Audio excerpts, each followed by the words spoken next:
क्या आपने हाल ही में वायरल हो रही वीडियो देखी है जहां समुद्री जीव जैसे ओराफिश और एंगलर फिश जो कि को समुद्र में 2000 मीटर नीचे रहते हैं और इनका अचानक से सतह पर आना लोगों को सोचने पर मजबूर कर देता है। यह दृश्य अनोखा है क्योंकि ये जीव आमतौर पर गहरे जल में रहते हैं। ये घटनाएं न केवल लोगों के ध्यान को आकर्षित कर रही हैं बल्कि समुद्री जीवन की यात्रा को लेकर कई सवाल भी खड़े कर रही हैं। आखिरकार ये जीव क्यों बाहर आ रहे हैं? क्या यह किसी प्राकृतिक आपदा का संकेत है?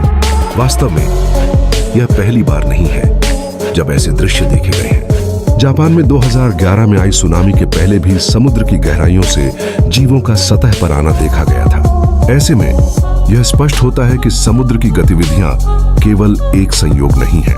वैज्ञानिकों के लिए यह कौतूहल का विषय है कि क्या छोटे छोटे जीवों का सतह पर आना एक बड़े संकट का संकेत है। आज तक साइंटिस्ट ने समुद्र के केवल 5% हिस्से का ही खोज कर पाया है और अभी भी समुद्र का 99% हिस्सों को नहीं खोजा गया। साइंटिस्ट ने समुद्र की 5% खोज के बाद समुद्र का अन्वेषण करना बंद क्यों कर दिया, जबकि स्पेस के लिए कई अभियानों का आयोजन किया जा रहा है।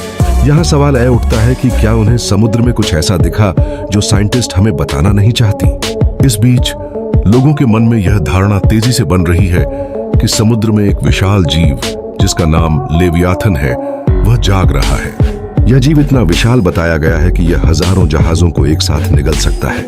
इस जीव की चर्चा पौराणिक ग्रंथों में भी की गई है, उदाहरण के लिए कुरान में।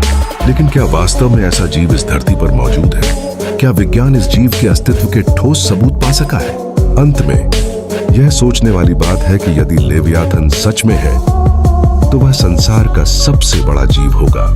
हालांकि इसे आमतौर पर केवल कहानियों में सुना गया है, लेकिन यह विचार हमें पर्यावरण और समुद्री जीवों के संरक्षण पर भी विचार करने को मजबूर करता है।